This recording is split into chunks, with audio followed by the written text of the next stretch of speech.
Good afternoon, everybody. You're all very welcome to the College Historical Society today for this set of celebrations where we recognise our Guinness World Records as the oldest student society in TCDSU. We were founded on the 21st of March 1770 in an effort to provide a platform for students to engage with great ideas and great people. And we're proud to have you today. I'd like to invite the auditor to address the House now and introduce this event and the speakers. Thank you.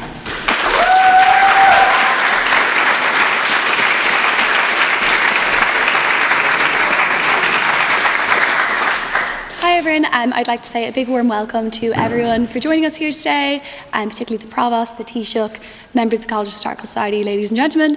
Thank you so much for coming along. It's really great to have you all here to celebrate these sort of milestone achievements in the Society's history. This event focuses on everything that is right at the heart of the Hist, so it's very important to us. This Guinness World Records celebrates that the Hist platformed and encouraged student voices at a time when that was a very radical idea. Today's speakers come from an array of backgrounds: student activism, traditional student debate, and a lot of other backgrounds to show exactly how wide-ranging student debate really can be. And we're delighted to have all our speakers here today. Just to give you a quick run-through on what today's format will be, we will firstly have our keynote address from Taoiseach Leo Varadkar. Then we will have respondent speeches from firstly beginning with world champion debater and author Bo Seo, followed by student speaker Malika Maniar, who is a final year history and politics student, as well as the current treasurer of the Hist. Then we will have a respondent speech from TCDSU President and founder of Students for Change, Lazo Berari, followed by another respondent speech from a student speaker, Maggie Larson, former Auditor of the Hist and final year maths student. And finally, we will have our last respondent speech from Andy Cullinan, who's a first year philosophy, politics, economics and sociology student. And then we will invite Taoiseach back to address the floor if he would like to do a respondent speech. Thank you so much, and we're really glad to have all you here.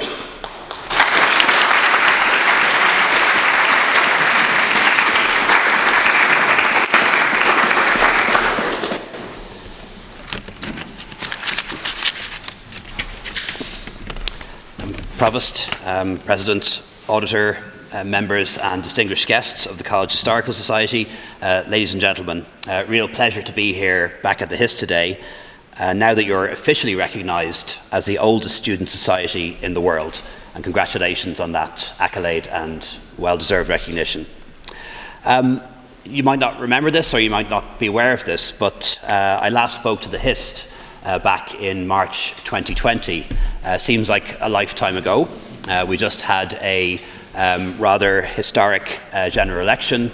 I thought I might be heading off into retirement, but thought that I should perhaps do a few events while I was still being paid anyway. And as part of events during that period, we had an event to mark the 250th anniversary of the founding of this society. 8 days later, I spoke to the country from the steps of the Blair House in Washington, D.C. for the first time about the coronavirus, as our world took one of its many dramatic turns. And of course, so much has changed in the world since then, and in our lives since those very difficult days. In times of darkness, even more so than times of light and joy, we need free, open, and respectful debate. It is the lifeblood of our democracy. And while it is alive, so too are our rights and freedoms. The importance of student debate doesn't need to be restated in this chamber. This chamber for many decades has been home to so many debates about apartheid, about gender, about sexual freedom and equality, climate change, and fundamental challenges to our freedoms. And yet, we do have to talk about the importance of student debate. Debate should be dangerous and challenging, though not harmful. It should challenge and provoke. It should test our beliefs and our principles. It should shatter bad thinking and strengthen great ideas. Being required, as student debates are, to make a passionate and coherent case for a motion you don't actually agree with is a useful skill and discipline. It generates understanding, confirmation, and rethinking. And I know as somebody who's had to do that on a number of occasions, both as a student debater and occasionally having to toe the line on a policy that I didn't really agree with, actually making the case for something you don't agree with often makes you rethink and occasionally makes you change your mind. But whatever about debate, it's important that it should never be physically dangerous. And debate should always be a safe space for everyone who takes part in those debates. Among the two greatest social changes that have happened in this century, we see examples of what can be achieved by debate, by politics. Marriage equality was approved in a referendum in 2015, and the Eighth Amendment repealed 3 years later, thanks in large part to people sharing stories, listening with respect to different positions, and persuading others to change their mind. Those campaigns were driven by students across our country who made history and changed history by believing that change was possible and that speaking was more powerful than shouting. Where there was fear, students provided reassurance. Where there was ignorance, students provided information, in the long tradition of this college providing information when others thought that should not be done. And where there was prejudice, students shared their life stories, which caused people to think again. It was a winning formula, but one that so many people today seem reluctant to repeat. Anger is not substitute for argument. Anger has its place. It can help us to drive the fight against injustice. It can direct us to do better. But it is reasoned arguments that persuade and ultimately prevail. We live now in an age where information is abundant, but it seems wisdom is often scarce. We're inundated with misinformation, increasingly divisive politics, and ever polarizing opinions. In that context, I think today, debating is not just a skill, but a survival tool. It's the crucible in which truth is tested, prejudices are unmasked, and clarity is achieved. The core principle of free and open debate has never been more fragile, and therefore never more important. And I fear that increasingly, debating chambers are replaced by echo chambers. We have prevailing ideologies, accepted norms, and unsaid rules about what it's acceptable to believe, let alone say. Increasingly, there are subjects that people are afraid of speaking about at all for fear of causing offence. It's absolutely right that we should be sensitive to those around us and choose our words carefully. It's always good to be kind. But we also need to accept that we need to be able to educate, to persuade, and to understand. And for that, people need to be able to be free to express their beliefs without fear of being cancelled. We convince ourselves very often that we're on the right side of history, but we fail to admit, even to ourselves, that this has been used as a justification for some terrible decisions throughout history by people who refuse to engage in any form of self-criticism and refuse to allow their ideas to be challenged.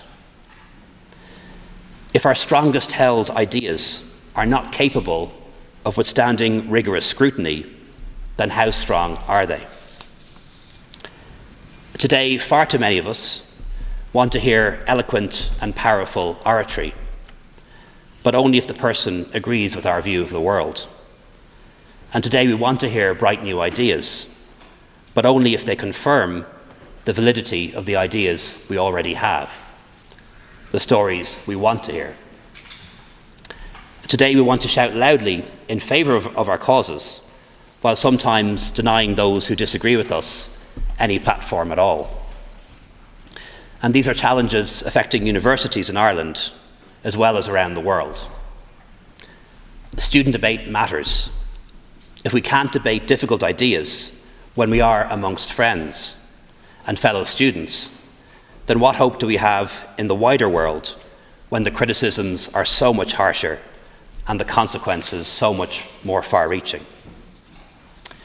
It is one thing to barricade the Book of Kells as a protest, but it is quite another thing to barricade our own brains. We need to listen instead of shout down. We need to engage instead of throwing mud.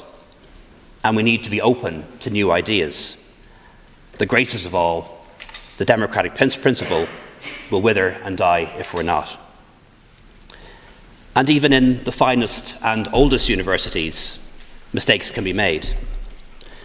I personally believe that a newspaper should not be boycotted because it once published an article that some people disagree with fervently. And might I respectfully say that even the finest and oldest debating societies can make mistakes too, and a national debating competition should not be boycotted because it's sponsored by that same newspaper. If we turn our backs on alternative perspectives, then we're revealing that our commitment to student debate is really only skin deep. It's a confession that our ideas are so fragile that they cannot be tested in public. In fact, it's an admission of defeat. But today, I'm not just here to speak, certainly not here to lecture. I'm also here to listen to your student union president and the other speakers, and I'm here to engage with different points of view and to be criticised and perhaps even condemned. Don't worry, it happens all the time. And I'm not going to agree with everything that's said, and I'm sure some of you will disagree very strongly on some points, but I am here to listen, and I am willing to learn. A great debating society such as the HIST teaches us not just to speak, but to listen. And of course, any good debater spends much more time listening to arguments than making them. To rebut an argument effectively, you must first understand it. And to understand it, you have to listen to the counter view. When we first debate as students, we're training our minds to develop critical thinking and rhetorical skills, the ones we need to make sense of the world. Through debate, we learn to question, to probe, to demand evidence, and most importantly, to think critically. Debate teaches us about the greatness of ideas and also teaches us empathy and humility. It teaches resilience. The world won't always agree with you, nor will your friends and colleagues, and sometimes you'll find yourself standing alone for a belief or an idea. I believe student debates prepare us for those moments. They teach us that it's okay to stand alone, as long as you stand with conviction and clarity and respect for your opponent. We need to be confident enough in our own argument to be able to make it without questioning our opponent's character or motivation, or dismissing their views because of their background or the place you believe they're coming from. And I believe we could all set a much better example of that in politics. Student debate is at its very finest when it is the very opposite of what we now see on platforms like Twitter and X. One is about respectful engagement with an opposing argument. The other is about aggression, attacks, and anger directed at the person in front of you behind the screen. I think we also need to accept the limits of what student debating can achieve. The very format, with a motion where speakers are for or against a proposition, can lead to the simplification of arguments. Sometimes issues are not either or, they can be both, and there should be room for amendments. Someone can be horrified at the pogrom and the savage brutality of the attacks by Hamas on innocent men, women and children, and also at the same time believe that violent retaliation against other innocent men and women in Palestine is also wrong. So we need moderation, we need nuance, we need humour, we need balance in our beliefs, as well as in our foreign and domestic policies. Words matter, and we should make them count. Our debates are important because we learn best from listening to others, and student debating matters because today's speakers are tomorrow's policymakers, leaders, lawyers, judges, decision makers, innovators and creators. Your debates shape the people around you, and they also will shape the world around you. The unexamined and untested idea is not one worth having. We are stronger for having our ideas tested, challenged and interrogated. And I look forward to having my own and those of the government I lead challenged and tested today. Thank you very much.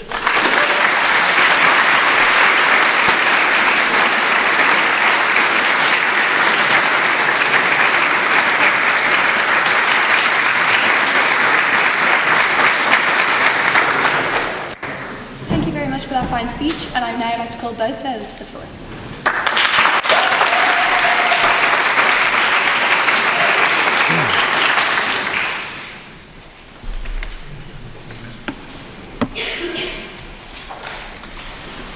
Ladies and gentlemen of the College Historical Society, ladies and gentlemen, thank you for the invitation to join you on this joyous day.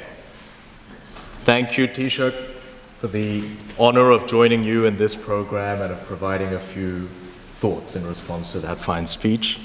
Thank you, Provost, faculty, student leaders, for your warm hospitality. I come to this gathering from a position of humility 3 times over. First, though I'm tasked to testify about the transformative power of student debate, I seem to have transformed from a student debater into a graduate student, which is kind of like transforming from a pumpkin into an older, slightly more depressive pumpkin. Second, I'm a visitor to this country, bringing along with me all the intellectual humility of an American education and the understated refinement of an Australian upbringing. The Korean bit is okay. And finally, I speak with a voice given to me by debate and by student debate societies. And as Luke pointed out, on account of him and his colleagues' fine work, we've learned that the HIST is not just an inspiration for those societies, but is, in his words, a progenitor. In an odd reversal of that Star Wars line, Luke told me he is my father.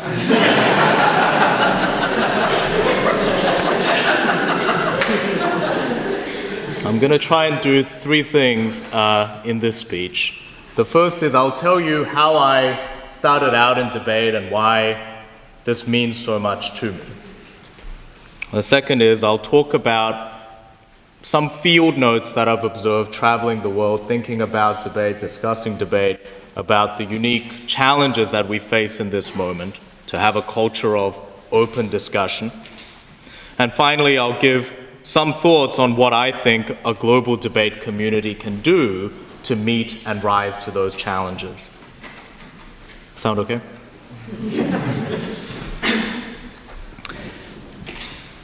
When I was 8 years old, I moved from South Korea to Australia without speaking the English language. And there may be people in the room who made a similar move. What I learned from doing that was that the hardest part of crossing language lines was adjusting to real-life conversation, and that the hardest conversations to adjust to were disagreements. Disagreements were when the rhythms of ordinary speech broke down, when passions ran, and people's faces stopped matching what was coming out of their mouths. And you know Australians struggle with pronunciation at the best of times. In the heat of argument, it gets all mangled up. I sensed too then, as a kid, what a lot of newcomers to a place do, which is that their belonging to that place feels conditional. It's conditional on not raising one's voice too loud, on not rocking the boat too much. And at a time when my visible cultural, linguistic, racial differences from my peers felt like a threat to my belonging to a place that I wanted to call home, I was averse to bringing attention to those things that marked me out as an outsider. And so I resolved to do what a lot of people in a space where they're not very familiar with the other people in the room. I made a similar resolution, which was to be very agreeable, to smile and to nod, and to keep most of my thoughts to myself. And what I thought then was that I would observe all these things during the day, and I'd bottle it up and I'd share it with my family or with my friends in the evening. But what happens, if any of you have tried to do that, is you forget somewhere in the course of the day. And that part of you that had a very real reaction to something that was going around you, that part of you is lost, and you feel more distanced from those parts of who you are. So I lived a very narrow, alienated, small kind of life, but I thought there was in that a certain kind of safety. The thing that broke me out of that posture of conflict aversion was a promise that my Year 5 teacher made me in primary school, which was that on the debating team, when one person spoke, no one else did. And to someone who had been, it's a dramatic moment, who had been used to being spoken over and interrupted and spun out of conversation, that promise sounded pretty irresistible. And I remember going up for my first debate, joining an elementary school debate club. The topic that day was that we should ban all zoos. And I was the first affirmative speaker. I had spent a week developing very powerful feeling about the leopards. And I remember going up on stage, the rain coming down, kind of on a day like this, forming a percussion as I stood up. I remember looking out into the audience and starting to speak and noticing all of these small changes. I saw a wince of recognition in the corner of someone's eye. I saw someone unfold their arms, someone scratch their chin. And it made me think that the world, which had until that time seemed like a series of hard surfaces frozen in place around which I would have to fit myself, that perhaps through the power of speech, through language, through gesture, I might be able to change something about the world. That I might be able to engage in conversation with it.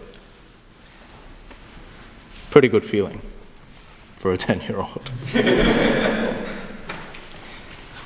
And so I dove in and fell into this world of debate. One that promised me that disagreeing was an art. It was a craft. We could teach you to do it if you're willing to put in the work. And as I did that as a school student, first in Sydney where I was growing up, then for my country, Australia, then for Harvard, where I went to university, I started to see that what I had understood to be my biggest disadvantage, that I was slow to get up and speak, that I was more comfortable on the margins, that those far from being disadvantages turned out to be enormous strengths. So it is a strange feature that many of you will recognize about debate societies, that they're populated by slightly odd people. Wallflies, present company very much included. Right? And I think the reason for that is because those people who are used to being on the margins know to listen before they speak. They know to read a room before they make their intervention. And we can lose sight of that. But I suspect somewhere in our origin stories, what brings us here today, somewhere in that is that feeling of being on the sidelines. I learned too that though debate is often criticized as an exercise that boils down difficult issues to a matter of wins and losses, more often than not, you're going to lose. The World Championships in debate has 500 teams and one winner, and most of the time you're going to be in the 499. And what that experience of losing again and again, and it is a practice, it's a habit, you can get better at it. What you learn is that you can be right and unpersuasive on the day. You learn that there are going to be wins and losses, but you find your attention shifting to the rules by which you're playing the game. There's a kind of sportsmanship in that. And just like in a democracy, we fight for our causes, we contest, we're in competition. At our best, we as citizens keep one eye on the rules by which the game is played, and so too it is in debate. So I kept ascending through the ranks of competition, doing a little bit better each time, and the great triumph of my life until that time came in January 2016 when my debate partner and I won the World Universities Debate Championships in Greece. And the topic of the final was that the global poor would be justified in pursuing a complete Marxist revolution. And Mr. Union President, you'd be glad to know I was on the affirmative side.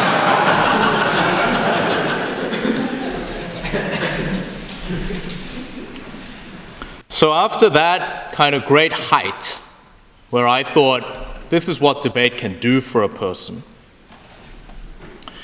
what I saw several months after in the country in which I was living at the time, the United States, was the presidential election cycle between Donald Trump and Hillary Clinton. And I saw at that time the presidential debates become not only a symbol for the polarization and division that had riven that country, but became a tool by which those divisions became more entrenched. As I looked around the politics of the world, I saw glib politicians, many of them former debaters, using the skills of debate as a kind of clubby inheritance to change the public's mind through slick manipulations and verbal maneuvers. In the words of Thomas Davis when he spoke to this society, Mountebank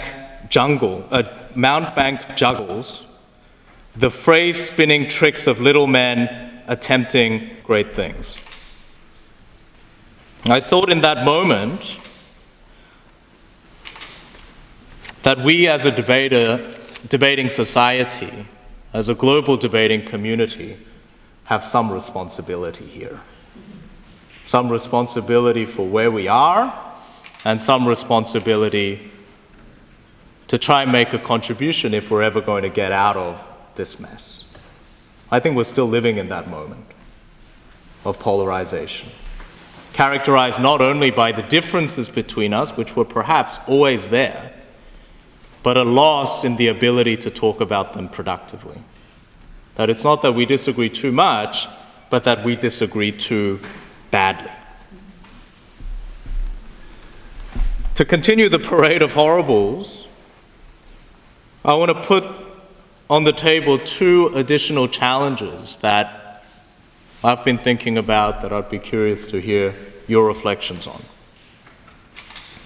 These are two barriers that I think exist today to effective and constructive civil debate. The first is an erosion of a private space for disagreement.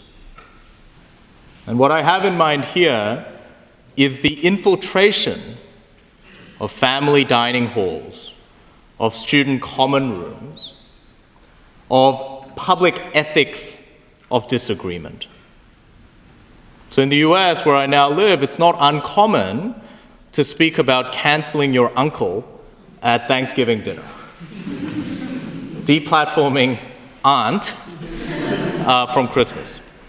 Now, it may make sense if you are PBS or BBC to talk about your responsibilities for promoting certain voices over others. But it makes a whole lot less sense when you know the relative is going to continue to loom over the mashed potatoes. I think this is a kind of problem unique and specific to our generation, where all of us grew up with social media with a certain fluency with broadcasting, of supposing ourselves to be public figures, even in the privacy of our own homes.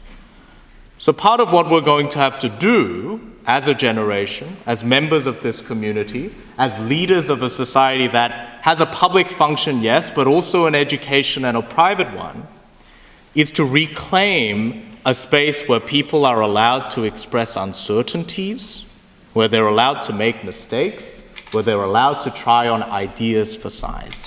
So what would a kind of public ethic what should a public ethic of disagreement look like, and how can a private space give us a different set of possibilities? The second barrier that I'd want to put on the table is a kind of architecture of affinity that characterizes so much of how our lived experience of society feels like today. That is social media silos that elevates and congregates common views and pushes them towards the most radical of views within that community. That is a certain view of identity and politics that views them more often than not as synonymous with one another. Of course it is the case that the two are connected, but it does disservice both to the wholeness of personhood, in my view, and to the opportunities of politics to view them as the same. So debate in that context comes as a kind of countercultural idea. It says, we are not a kind of community where like congregates with like, where it's about finding our people. It's about being with people who are different. It's about letting go of the weight of ego and identity, not forever, but just for the purpose of us trying on ideas and different positions and seeing if we can have a different kind of disagreement. So two barriers, two challenges that I think we're going to have to think about as we look at the next 100 years of a society like this one is, what is the role of a private sphere of disagreement? And what's our relationship with concepts of affinity going to be like? In that context, I've found it most useful to view debate and debate societies not only as custodians of a certain kind of activity or a certain set of values, but also a craft and an art form. So we don't, in debate, simply say, you should be more empathetic. Instead, we give a set of exercises familiar to all debaters, such as trying to come up with the best arguments for the other side before presenting your own, such as going through the speech that you've prepared through the view or through the perspective of someone who fervently disagrees and trying to poke as many holes in it as you can. That's a kind of an embodied practice that stands for virtues, values that I think we're going to need in the next 100 years of a society like this one. We should take pride in our tradition of preparation, one that emphasizes the responsibility to disagree well as the freedom and the right to do so. It helps too, when we're making the case for debate, to know its limits. So debate is one language of disagreement, but it's not the only one. Negotiation is another. Mediation is another. Giving testimony and listening is another. And it helps for us to be able to position debate as one way in which we can disagree, and for us to acknowledge that disagreement is only one way in which we can respond to the central challenge, which is that we're all different, but that we must find ways to coexist. So a debate society should consider itself a kind of custodian of a practice and a craft, and should be humble in thinking about what its limits can be. In moving around the world and talking about debate, my central thesis has been that the opposite of bad disagreement, which is the challenge that we're dealing with, is not agreement, but that it's good disagreement. And a good disagreement can be all of these things and all of the things that you'll hear today. It can give a young kid, unsure in his voice, a platform and a space in which to speak. It can be the source of revelation and community. It can generate directions forward for a community and for a country. But at base, a good disagreement is one in which both sides walk away feeling like they would do that again. That's all it takes for the conversation to continue. And it's in that continuing conversation that I choose to place my faith. Thank you again for having me, and I look forward to it.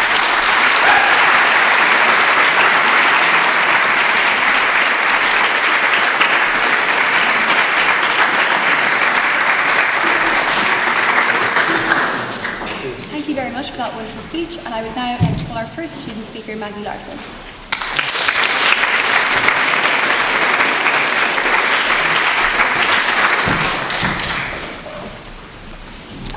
Ladies and gentlemen of the College Historical Society, ladies and gentlemen, it's always an honour and a privilege to get to address the Society, and I would firstly like to extend my thanks and my congratulations to the current committee and Áine on this world record and on this programme of events, celebrating a wonderful 254 years of student debate, a few of which I had the honour of being involved with. And I'd also like to thank the previous speakers for their comments. I think when the Taoiseach says that the criticisms that you'll face in the real world are much harsher, I think the Taoiseach's probably never been slated in the University Times before. Student debate. A student debate is as immediate and vibrant and certainly feels quite harsh at the time that you're experiencing it, and that is its value and its magic. It feels real at the time because it is. Student debate is, as other speakers have noted, central to what makes the university experience. These lectures are all very well and good and very important and will teach you things, but they won't teach you what it's like to stand in a room of your peers, to lay out why you believe what you believe, and to try to persuade them of that conviction or to be persuaded to theirs. And the spirit of student debate is not just for the hollowed halls of high-ceilinged rooms such as this, it's also for the dingy depths of TBSI basement rooms where student council meetings take place, or for the back rooms of college pubs where we will get together and discuss how to fix the world. Much as a skyline of cranes over the Hamilton is an indicator of development and progress, the presence of protests, activist groups, Marxist book clubs, and student debating societies are a sign of robust discourse on campus and interest in the world around us, which I think is quite fundamental and important. I think we see two quite different sides to student debate. We see them represented well here today. There are those who pursue oratory as an art form, as a skill in itself, something which is very valuable, and which I think the second speaker has demonstrated the importance of supremely well. And then there are those who prefer to put into practice, who kind of are on the ground each day having these disagreements in real time, in real life. And I think both of those things are incredibly important. I won't say which of the two politics falls into, but I think the Taoiseach has already acknowledged that you're often in the position of saying things you don't necessarily fully believe, for better or worse. And to echo another Harvard student, in the first chapter of Theodore Roosevelt's autobiography, he recaps his time at Harvard and says, that at the time he had no idea of going into public life. He says, "I never studied elocution or practiced debating. This was a loss to me in one way. In another way, it was not. And what he means by this, as he goes on to say, the paradigm he witnessed in the debating societies in Harvard at that time, that there is no effort to instill sincerity and intensity of conviction. On the contrary, the net result is to make the contestants feel that their convictions have nothing to do with their arguments. I am sorry I did not study elocution in college, but I am exceedingly glad that I did not take part in the type of debate in which stress is laid, not upon getting a speaker to think rightly, but on getting him to talk glibly on the side to which he is assigned, without regard either to what his convictions are or to what they ought to be. I've certainly seen this type of approach to debating, which Roosevelt seems to reject here, because this is how competitive debating often tends to work, that the speaker is encouraged to separate their convictions from their arguments. They need to be able to argue for any side. I understand the discomfort that Roosevelt feels with this, because I've never particularly been inclined towards standing at a podium and saying things that I don't believe. But although he recognizes the necessity of this approach in things like law, I think he's failing to recognize where it comes into public life and where it comes into student debate in particular. It's certainly a shame if universities are only producing people who know how to persuade and orate and how to defend any position, no matter how abhorrent. But it's equally a shame when universities are producing people with extremely well thought out views, strong moral convictions, but they can't tell you why they feel that way, and they can't make you feel it too. When someone can have an excellent argument and not be able to stand in front of a room and say it, because they've never engaged with this kind of this thing that debate has, this back and forth, this moment of human connection that is involved. Some might call those academics. So to be able to make an argument for any side is in some ways necessary to be able to understand those arguments of others, to have this kind of empathy that is required for a constructive discussion. To be too set in your convictions is to undermine your convictions by not being able to incorporate robust criticism of them. Strong views and a strong moral compass are all well and good, but how far can you get if you can't rely on your ability to express them and to persuade others of them? I enjoyed what Bo said about you can be right, but you can be unpersuasive on the day, because that's often how it goes, that's often how politics works. There is something to be said for having the correct arguments, there's also something to be said for being able to express them in a way that's going to get across to people, to be able to use the tools that you hone in a debating society like this, when you learn what types of jokes are going to make people laugh and what types of jokes are going to make people kind of text in the group chat and be like, that was terrible. When you learn kind of how to engage with others, when you learn how to persuade. I think it is so important that debating helps us to develop our convictions, helps us to understand them by giving us a space to engage with others, to experience criticism, to experience conflict in a way that is constructive and not destructive. And as the Taoiseach says, the importance of debate and the openness of having this free speech, that sometimes you will be standing alone with conviction. Sometimes you must stand alone when you are standing in line with what you believe. That's something that debating can teach you to do, because standing in front of a room of people is difficult, and I think it helps a lot when you believe what you're saying. I really admire the government's response to the current situation in Gaza. I think it is admirable to be standing apart from many of the other EU countries in calling for an end to Israel's war crimes. And I think that is something that it requires a moral backbone, and I appreciate that. And I like to think that the Taoiseach could also appreciate the moral courage that might be required to take a stand on the side of marginalised people when they are in fact being misrepresented, when misinformation and hatred is being spread in, say, a national newspaper. I won't refer to that too obliquely. I was the auditor at the time that the HIST decided to withdraw from the Irish Times debate competition. It was not an uncontroversial position at the time, and it was very much in the spirit of student protest, student debate, that sometimes you do have to stand behind your convictions and stand with those who are marginalised and who are suffering and who do not have as much of a voice. Although many of the debates the HIST holds are rhetorical, theoretical, removed from the immediate experience of those at the bench, many HIST debates are quite immediate and are quite real to people, and it has, through its very long history, held many debates that are impactful in that way and charged with true passion. Throughout the 18th and 19th centuries, the Hist regularly held debates on the question of British rule in Ireland, in a society which encompassed both staunch unionists, monarchists, and also revolutionary leaders like Wolfe Tone. The Hist held debates on abortion and gay marriage back in the 60s, and those movements have been around a very long time. They didn't come into existence in 2015, and it wasn't uncontroversial at the time for the Hist to do those things. And the Hist does occasionally have debates on very real and immediate things decisions society itself was making, such as the vote to admit women to the society, which took place in 1969.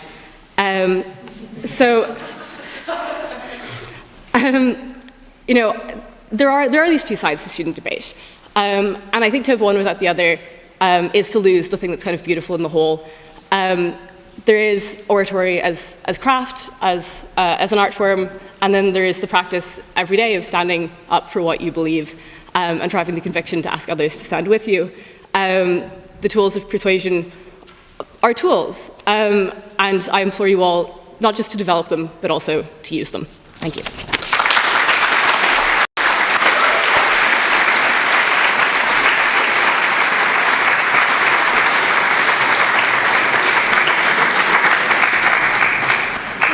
To Maggie for that fine speech, and I would now like to call on Lazo Berari to address the House.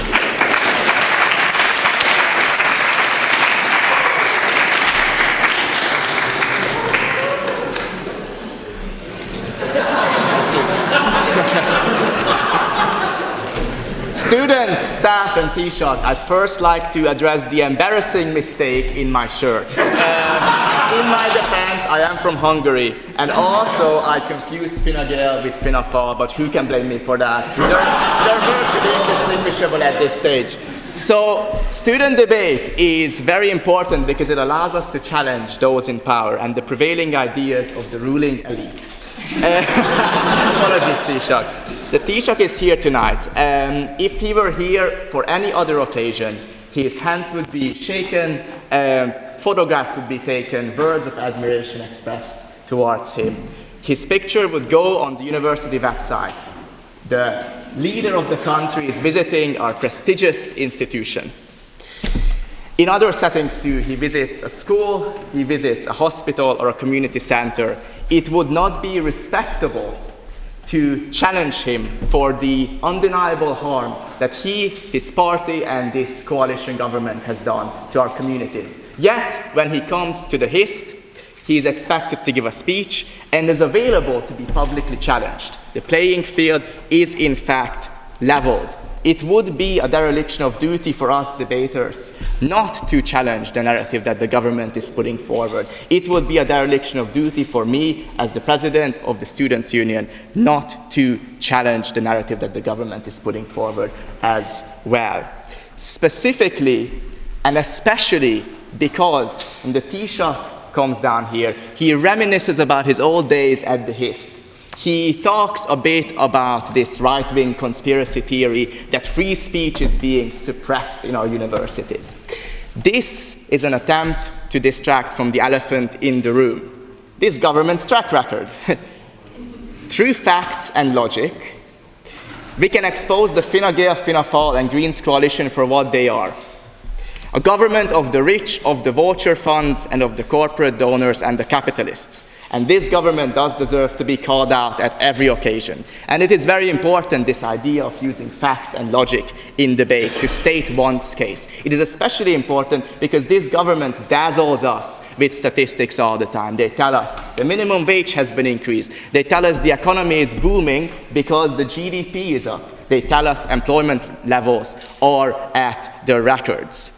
And when this happens in the press or in the radio or in official government communication, we seldom have the right of directly replying. We seldom have the right to challenging the government. In fact, sometimes at certain events, we have to disrupt, like when we did with Minister Eamon Ryan, where students were given no unfiltered ability to challenge what he was saying. And Minister Eamon Ryan was there talking about how much he does for the environment. And there was no ability to maybe pose a critique because the questions were filtered. This is not the case here at a debate. We don't have to disrupt. I can just state the facts plainly. Despite the impression that this government is trying to give you, homelessness levels are at an all-time high. Over 1 million people are on the HSE waiting lists. 1 in 5 in Ireland are on chronically low pay. 1 in 6 are on or below the poverty line. This government is not acting, and this government is not acting because they're so beholden to voucher funds, to multinational corporations and big capital that they don't want to act. And no amount of lobbying can change this. They know very well the issues, but they are not going to act against their interests, interests which have become inextricably linked up with corporate interest. The Taoiseach, as well as all the government parties, are limited by their neoliberal and austerity-driven agenda that became the norm after the 2008 financial crash. This indictment that the government prefers profit over people can be seen very well in the fact that 1 in 25 homes are empty in Ireland, 12,000 in Dublin alone.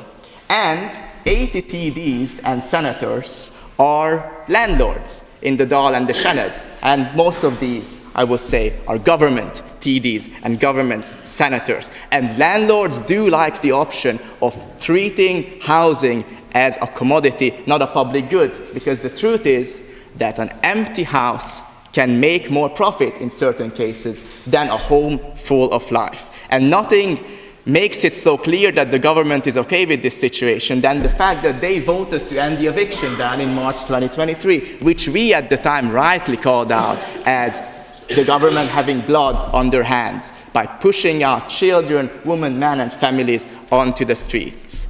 It all goes back to this government having broken the social contract and abandoned their duty of care to Ireland.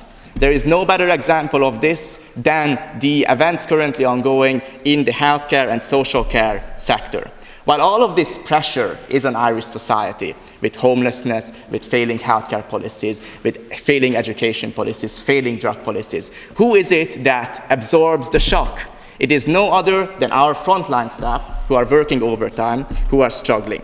The frontline staff, specifically Section 39, Section 56, Section 10 public workers, who are health services, homeless services, and children's services workers, they had to threaten to strike in order to get their basic dignity. The basic dignity of having pay equality and of being paid a fair wage. This government disrespects the lives of the less fortunate, so much so, and that's including the 13,000 homeless people in Ireland, so much so that the people who are supposed to care and work for the less fortunate have to strike in order to get what they want, in order to be able to continue performing their duties. At the same time, the government is happy to give landlords billions in subsidies through the housing assistance payment scheme, but refuses to properly treat workers who are caring for the most vulnerable in this country. Not only have they failed us in their domestic policy, but in foreign policy too. And I have to say, I do respect that the Irish government has a marginally better stance on Palestine than the rest of the European Union. But the bar is low. The standard is very low. The Irish people unequivocally support Palestine in opinion polls. Yet, only one party, and Taoiseach, this is your party, there's only one party that blocked the Occupied Territories Bill, which would have a direct economic impact on the apartheid state of Israel. Also, you yourself, Taoiseach, have said that Israel is the closest thing to a democracy in the Middle East. Yet, that ignores the fact that an apartheid state cannot be a democracy. It is furthermore disappointing and shameful to see the government's and the Taoiseach's comments yesterday on the criteria for accepting Palestinian refugees and how, because they're not from the EU, they will be treated differently to Ukrainian refugees. This is just racism. And the other things that I mentioned are simply this government trying to get in bed with the Western imperialist NATO powers and the rich corporate donors, abandon Irish neutrality, align themselves with America and the rest of the Western world.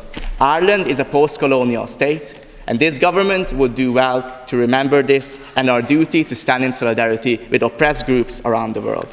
Now, let me conclude. Since the Taoiseach has come to a university, let me tell you, Taoiseach, how this university is. Our buildings are collapsing, our staff, 50% are on precarious contracts. Postgraduate researchers have no workers' rights. Students are paying extortionate fees and rents. We see students sleeping in cars, couch surfing at friends' places, dropping out of academia altogether, abandoning their lifelong dreams and passions. And we see the exact same happen to staff. Actually, 50% of those, not just in Trinity, 50% of staff are on precarious contracts across the whole of Ireland. Across Ireland, 15,000 students are in rent or fee debt to their institutions. 88% worry about their finances. 1 in 3 have considered dropping out. And the core grant is still too low. The government identified a funding gap of 307 million. It has given 60 million in budget 2024. This is meager. It will lead to further precarity. It will lead to further student services like mental health supports and health supports being cut. And the academic sector will continue to struggle. As well as the temporary fee reductions that were given in budget 2024 are just that. They're temporary. It's an election budget aimed at dazzling students and getting votes. And it will still mean the result of this budget still means that education will continue to remain a luxury for the few and not a public good for all. The rest of budget 2024 heads down the same path. It gives tax breaks to businesses, tax breaks to landlords, and an increased military spending of 54 million euros at a time when homelessness is so high, at a time when the healthcare system is struggling, at a time when the education sector needs our investment. If you consider me disrespectful or not respectable, just consider this. The policies of this government amount to what is called social murder. Social murder is when people are exposed to conditions because of state policies that damage their health, such as our failing healthcare system, such as being pushed into homelessness, such as climate pollution. And so, as a result of this, people die prematurely. This is called social murder. And this concept is very important because the government will tell you that the market cannot be controlled, that it is all up to the market what happens in this country. The invisible hand of the market acts in one way or another, and we cannot do anything about it. However, the concept of social murder puts the square blamely on the political elite because, yes, these are policy choices. The government is following a neoliberal economic policy that is trusting everything to the market. And yes, this leads to the suffering of so many people. We should, as a result, and we should in response embarrass them at every opportunity, call them out at every opportunity and hold them accountable for their actions. And that is what I am doing, and that is what we are doing. Don't forget to register to vote and keep organizing in grassroots groups, student unions, trade unions, to challenge this government, vote them out, remove every single one from power, and challenge this system. Thank you very much.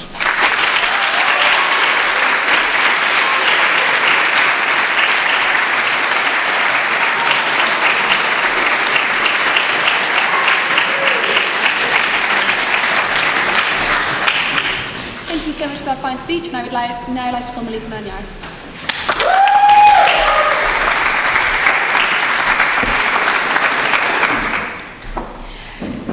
Okay, so I think before I begin, it is kind of important to acknowledge the fact that it's a little bit pretentious and a little bit funny of the oldest student society in the world to hold a symposium on why its main purpose is still kind of important. I am aware, it's okay guys, but in trying to prepare for this speech, I asked a lot of people in my life, why do they think student debate was important? And most of them gave relatively the same reasons, that it was reasons of public speaking and critical thinking and how to build an argument. Every April, we hold our elections for the HIST, and we always ask the people who are running for the first time, why the HIST? What made you come up to us and say, this is something I want to be a part of, this is something I want to be a part of and take part in? And often those reasons are quite different to the ones that people say that student debate are important. Often it's things like they met someone at an event, or they met someone at the fresher stand who they thought was really lovely and fantastic, Or they heard about the fact that competitions send people to places like Vietnam and Panama and Bulgaria, and they wanted a free holiday, which, fair enough. Or that there's free pizza at these competitions and students are notoriously broke and hungry, so you have to take the opportunities when you have them. But often as well, one of the reasons that comes up is that it's an environment where they feel like they can be heard. I think that last point kind of comes down to what the crux of why student debate remains important, and that is mainly because it is not. Every Wednesday we have debates here and we talk about topics as far-reaching as conflict in the Middle East, climate change, religion, and all of these things that have real-world consequences in a lot of ways. But when we get up to talk about them in a Wednesday night chamber debate or in random symposiums and panels, there's no actual tangible consequences coming from what is said there. I suppose it's when you have to sit there and listen to really unqualified, really unknowledgeable, very overconfident, sometimes men, who are speaking on topics that they have genuinely no business speaking on, that you find that student debate holds an important place within this society. I often think that the mark of a good debate is not down to the quality of the speakers or even to the quality of the arguments that they brought within that debate, but it's on whether or not that debate provokes a conversation afterwards. Because it is in that conversation afterwards that you get to the heart of what it means to love discourse and enjoy it, and to try and perpetuate a place where it remains safe and at the heart of what we desire. Student debate teaches people often that they have a voice. When people tend to get involved in these societies, they don't speak for weeks or months, and when they do it in passing and they run along, and then they're like, oh, that's terrible, I'm never doing that again, I hate debaters, which is also a very valid point. But it's a place where people want to hear what others have to say. It's a place where student debate is a place where you have the ability to listen to other people and to tease out ideas in a way that has no negative impacts on most things, which is quite good, because honestly, if a student debater was deciding policy, I'd have some issues with that. If you heard some of these guys, you would too. But what it does is that it creates a place where people learn that a voice has value, and even if that voice isn't a good one, even if it isn't necessarily strong, even if they make bad arguments, at least they are making an argument for something that they believe in, and they find often what they believe while making that argument. Student debate is something that can contribute so much, but only when people choose to engage with it. That being said, we often think that it is things like our Wednesday debates and panel discussions and derbies of rhetoric that are where discourse happens, that are where debate happens. But when you think about the fact that the oldest society in the world is a debate society, it kind of shows, guys, we gave you all the rest of the society, so you're all welcome for that. All of your pastimes, they come from us. Debaters and debates are often quite self-important. We often think that when we get up to speak on a topic, we are experts, or we know much more, and that we're definitely qualified to speak on things, which I'm definitely not, guys. I'm not a debater. I hate debating. But it's in trying to tease out those ideas and in trying to tease out those conversations that you find, like I said, why student debate is important. It is important because it's not, but that it teaches people that they have a voice and that they have something that they can contribute. Even if it's a slightly bad contribution, it's better than nothing. Thank you.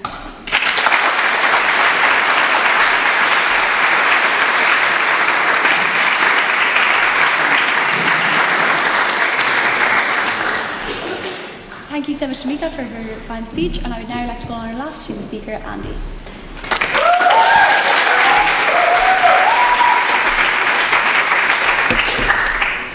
I'm going to time the speech because I'm a true debater.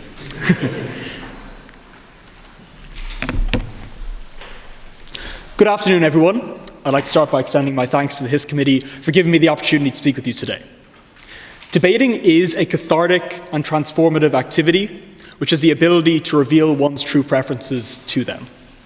This space, the avenue of student debating, is uniquely liberating because of the dignity afforded to each and every participant.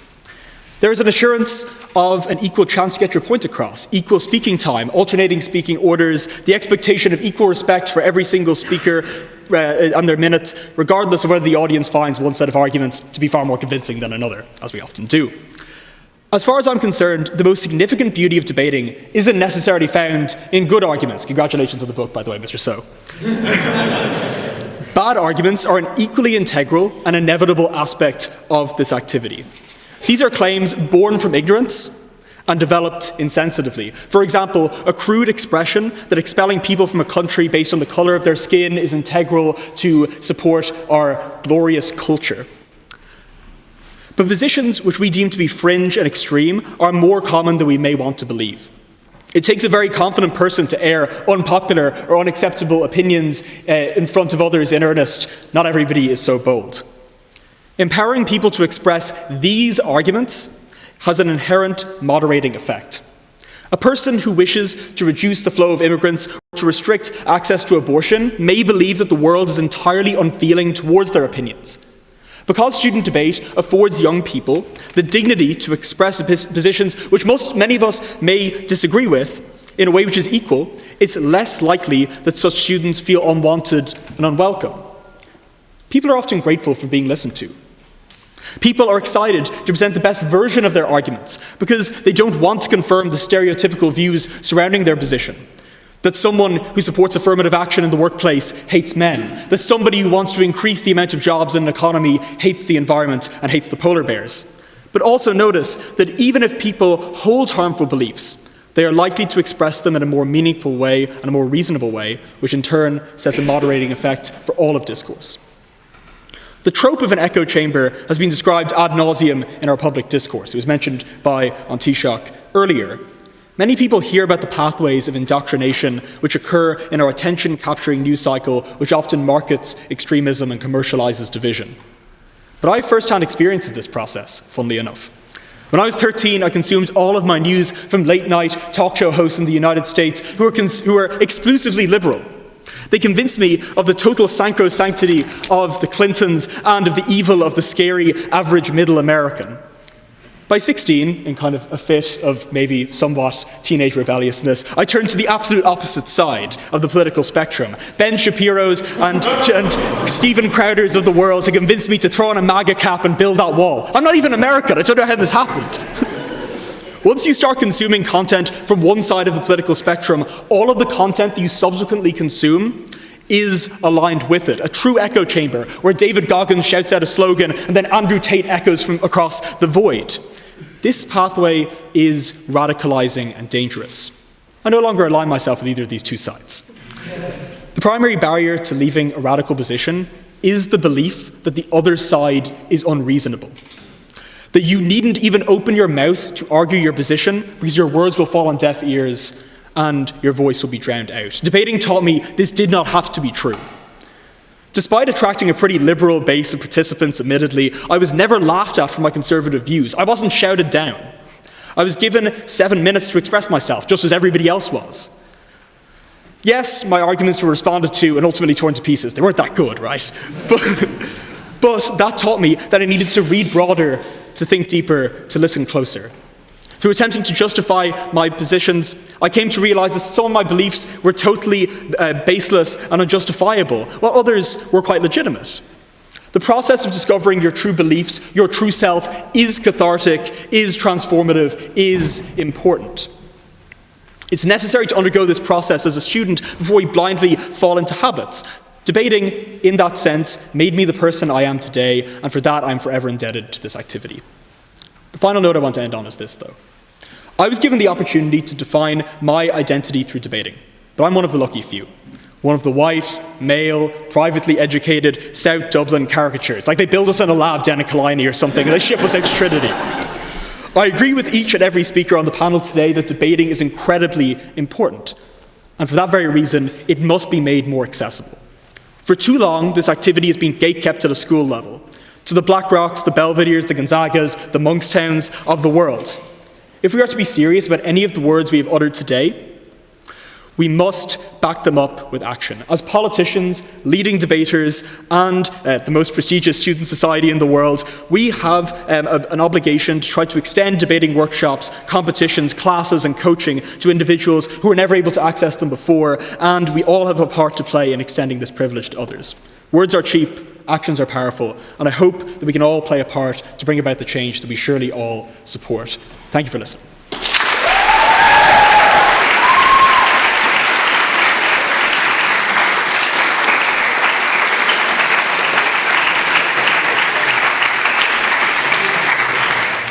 Thank you very much, Andy, for that fine speech, and I would now like to call Taoiseach Leo Varadkar to exercise his right to reply.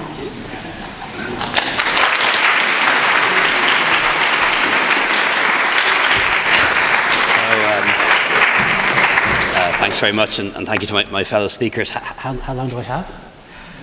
It's probably on. Oh no, it's a rhetorical question because there's so much to reply to. But so I won't be able to cover everything, but I'll try and cover a few things. First of all, to both, thank you so much, and you're very welcome. Bo, as you know, has made the journey here especially for this event, so really appreciate you making that journey.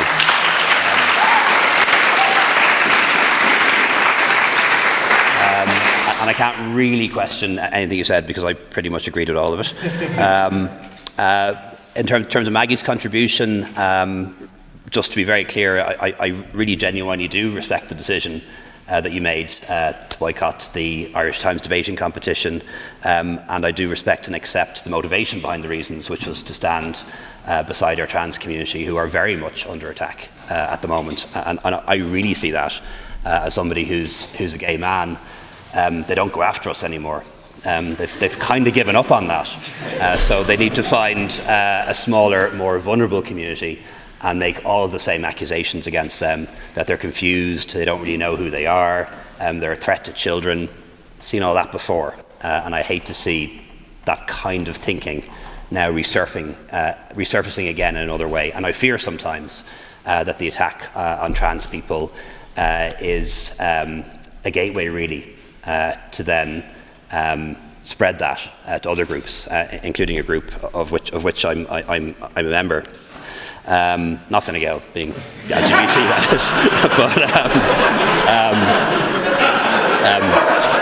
but I have to say it was in that context that I did read the article that many people in the Irish Times found to be very, very objectionable, and it was actually an article that was criticising and expressing concern about something my government is doing. Back in 2015, we were one of the first governments in the world to allow people to have their gender recognised without having a doctor's appointment, or to be able to decide for yourself, to self-determine your gender. And really glad to see that other countries are now following that. Germany, for example, will be the next country to follow down that road. And 8 years later, I actually think it's worked pretty well. A lot of the people who expressed concerns or prophesied doom and said that bathrooms will become unsafe and changing rooms and there'll be issues for children, by and large that hasn't been the case, and I'm glad we did that legislation back in 2015, and was very much spurred, by the way, by the marriage equality referendum. The fact that we won so big gave us courage that we didn't really have before that. The fact that we didn't just win a majority, but we won in pretty much every county really made a difference. We didn't have red states and blue states in the way they do in the United States, and that gave us the confidence to make a further change that perhaps would have taken a lot longer, or would have been done in an incremental way rather than right away, which is what we did. But like I say, read the article and criticised something my government is doing, led by Minister O'Gorman, which is to ban so-called conversion therapies, or really conversion practices, because they're not actually therapies. But the concern expressed was by somebody who is an LGBT ally, who is a respected psychologist, and made the argument that sometimes children are still growing up, and maybe they don't know if they're gay or straight, or think they might be trans, but they aren't exactly sure. And I was that kid, because I didn't know for sure whether I was gay or straight.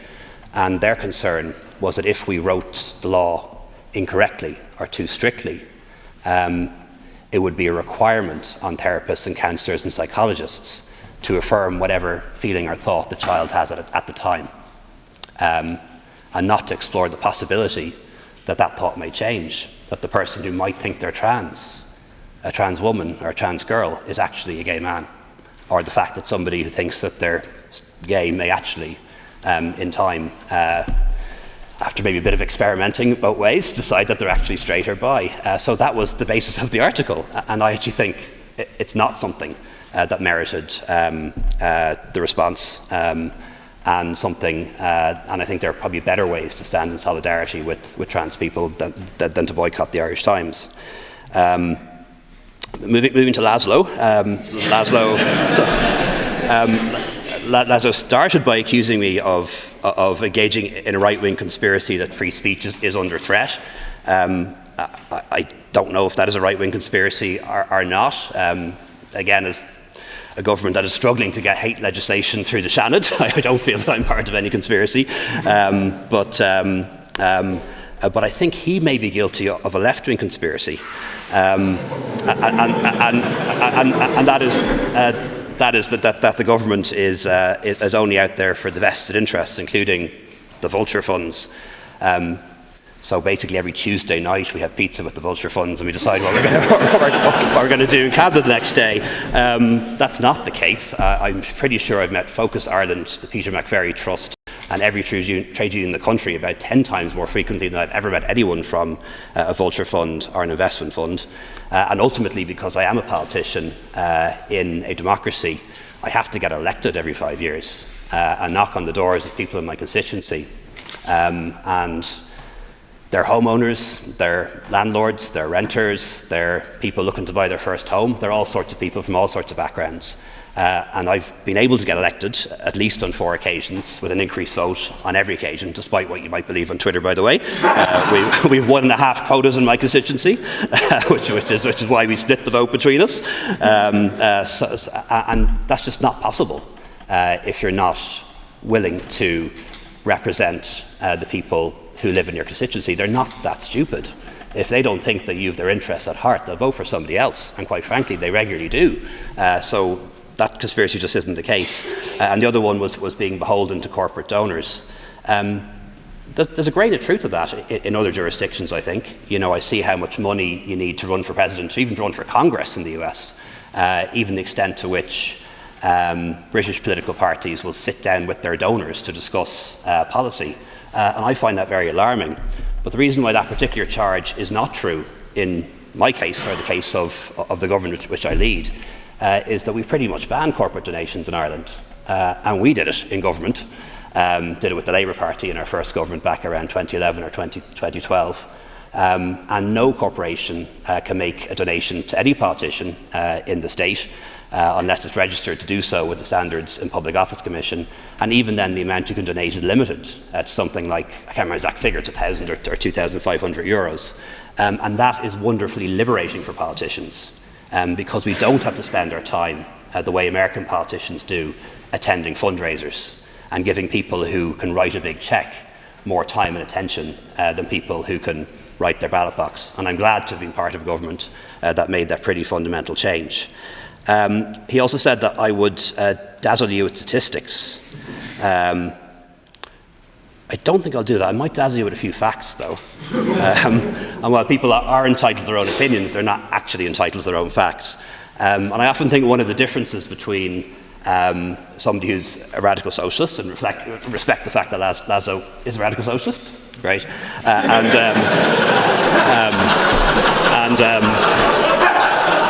And someone who is not, is a radical socialist like things that rhyme. They don't like things that add up.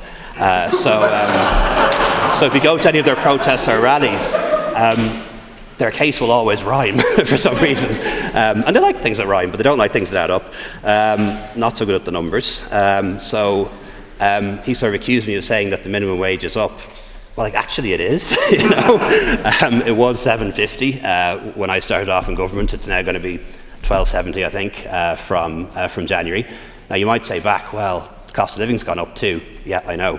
So the increase this year was 7.8%. Inflation was 6%. The increase next year is the biggest ever, 12.8%. inflation is going to be 3%. So these are real increases, well ahead of the rate of inflation. And what we've done, and something I was part of leading in my last job as Minister of Enterprise, Trade and Employment, is we're now going to benchmark it at 60% of median earnings. And that's how you eliminate low pay. So the minimum wage always goes up as average earnings go up. We also introduced sick pay, statutory sick pay. Everyone's now entitled to that. The protection of tips, which some of you who work in restaurants or cafes may be well aware of. In other countries, they can take your tips. That's illegal now in Ireland. And also, a big reform we're going to make this year is making sure that every worker is automatically enrolled in a pension scheme. Because we have a pension apartheid in Ireland. If you work in the public sector, if you work in a big company, you probably have a good pension. You work for a small business, you probably don't. And what we're going to, or a lot of private sector areas, you probably don't. We're going to end that by enrolling everyone, every worker into a pension scheme. You can opt out if you want to, but most people don't once they're enrolled. And that's something a centre-right party, Fine Gael, is doing in government. Not done by the Labour Party, wasn't done by Sinn Féin. In the north, People for Profit don't do anything anyway, so it was done by us because we believe in making work pay. And we're not just talking about it, we're actually doing it. I suppose another area that he did touch on, and I promise not to go through them all, is an austerity-driven agenda. I had to implement austerity. It wasn't nice. The country was absolutely broke. We had the ECB, the IMF, and the Troika in town. We had 2 choices at the time. Don't take their money, in which case the austerity would have been much deeper and much harsher, or take their money and sign up to the conditions. And the conditions were very tough. But thankfully, we got through that. And from 2015 onwards, we've been doing quite the reverse. We've had a pretty massive expansion of the state and public spending in the past 5 years or 6 years in Ireland. Gone up from about 60 billion to 100 billion. Really hope we can still afford it, by the way, in 5 or 6 or 7 years' time. That's why we're not spending all the surplus. We're a bit worried that that mightn't be there in a few years' time, and we don't want to ever have to do cutbacks again. And just to give you 3 examples of that bigger state in operation, subsidised childcare didn't exist before. By this time next year, parents will pay 50% less for childcare than they paid 3 years ago. And that will be liberating for a lot of families, having that cost taken away from them. And we'd like to go further, by the way. Free GP care. For the first time in the history of the state, most people in Ireland now qualify for free GP care. It's not the entirely free service like they have in some countries, but it's a pretty big step in that direction. And you'll be familiar with things like free contraception, IVF, all of those things now a reality. And also the free school books, something that we adopted from Bernardo's, but is a really good policy, and I think will make a very big difference. I do have a confession to make. He is right about one thing. I am a landlord. I actually have to make that confession. But like a lot of landlords, most landlords in Ireland only own one property, and I'm one of them. And like, how did it come about? I bought an apartment when I could afford to do so. Went through a period of negative equity, which wasn't very nice. Then went through a period of very low interest rates, which was great. Now they're very high, which isn't so good. But at a certain point in time, my partner bought his house, and I decided to move in there. So what do I do with the property that I own? Apartment wasn't really suitable for the 2 of us and the cat, so we had to. So he bought a house. So I really had 2 options: leave it vacant or rent it out. So I rented it out, and the rent doesn't cover the mortgage. So what? I'm not short of money. But that's the story of a lot of landlords, actually, in the country, because the vast majority of landlords are not corporate entities. They're just everyday people who own an apartment, maybe bought it for their kids to go to college in, maybe bought it as a pension, and they shouldn't be demonised. And we did bring in a tax break for landlords in the budget, but it works out at about $600 a year. The tax break for renters is $750. And the tax break for landlords is per property.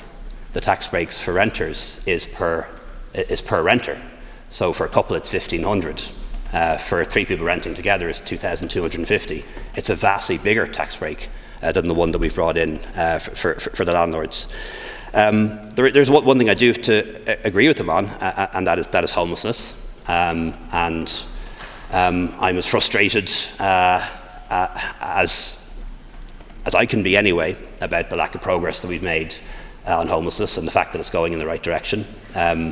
It is a stain on our society, particularly when it affects children, because even though most people who experience homelessness are out of it in 6 months to a year, that's a long time in the life of a child and can potentially affect them forever. But the eviction ban, only in the history of the state have we ever had 2 eviction bans. They were done by me in government. I was the Taoiseach the first time, and the Taoiseach the second time. It wasn't something we got rid of, it was something we actually introduced. But when it was in place, homelessness didn't go down. Arguably, it increased a bit slower maybe. And since the eviction ban has been removed, the argument that we would see a tsunami or surge of homelessness, that hasn't come to pass. It has increased, but at a not dissimilar rate that it was increasing beforehand. So the solution isn't actually eviction bans. We've proven that by trying it twice. The solution is better tenants' rights, preventing people from ending up in homelessness in the first place, and obviously the building of vast amounts of additional social housing. And we're doing that. Built more social housing last year than any year since 1975. Even I wasn't alive back then. So we're at that point, and we think we'll break all records in terms of social and public housing next year. But we're making up for a massive deficit. 7 years in which the country was so broke that no houses got built at all. And in a normal year, you'd build about 30,000 houses. 7 times 30 is 210,000. That's the deficit in housing we have in the country. And it's going to take a lot of time, or at least a bit of time, for me or the next government or the one after that to deal with that. But hopefully we can do that and turn the corner sooner rather than later. One final point on Israel. I believe Israel is the closest thing to a democracy in the Middle East. I know some people, Lebanon perhaps as well, but some people would take offence that I'm saying it's not a full democracy. I'm not saying it. I'm saying it's not a full democracy because I do recognise that Israeli Arabs, Palestinian Israelis are second-class citizens in their state. But they do have the right to vote. They do participate in parliament. They serve as ministers. They've even been the captain of the Israeli football team.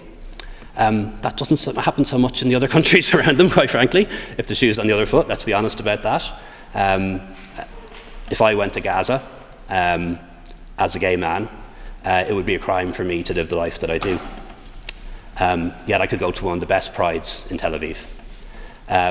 If I'm a woman living in Gaza, potentially under Islamic law, I don't have the freedoms that an Israeli woman has, whether she's Jewish, Christian or Arab.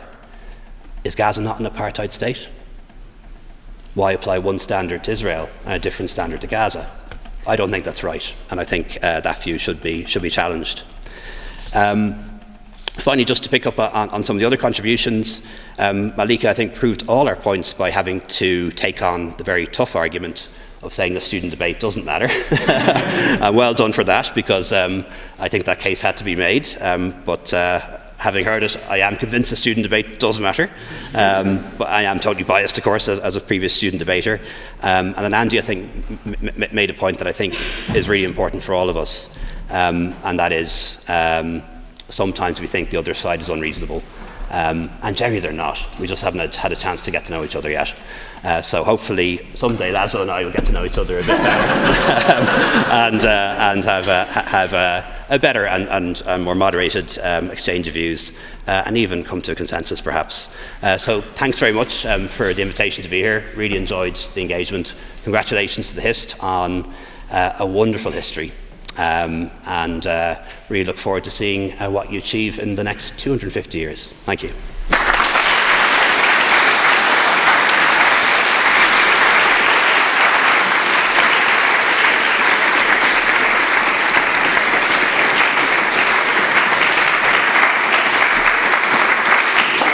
I just want to say a big thank you to all our wonderful speakers. I think we all got a lot out of that. That was really, really great. I'd encourage you all to look at the programmes and come along to some of our other events that are happening to celebrate this Guinness World Record. I would ask you all to remain seated while the Provost and Taoiseach leave, because I know we're a little bit short on time. Is that? Yep. So would you, and I think another round of applause for all our wonderful speakers.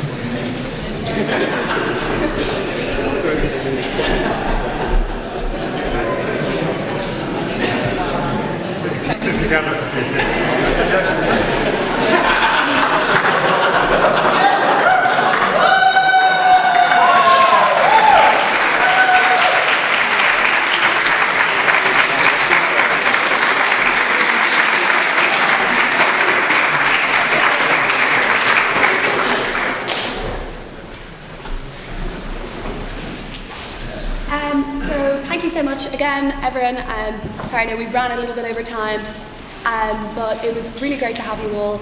I would, as I said, encourage you to check out our social media or our programme, and you should definitely come along to our marathon debate at any time from 10 a.m. on Sunday till 2 p.m. on Monday to see if you still think student debate's important after that long. Thank you so much. I call this house adjourned.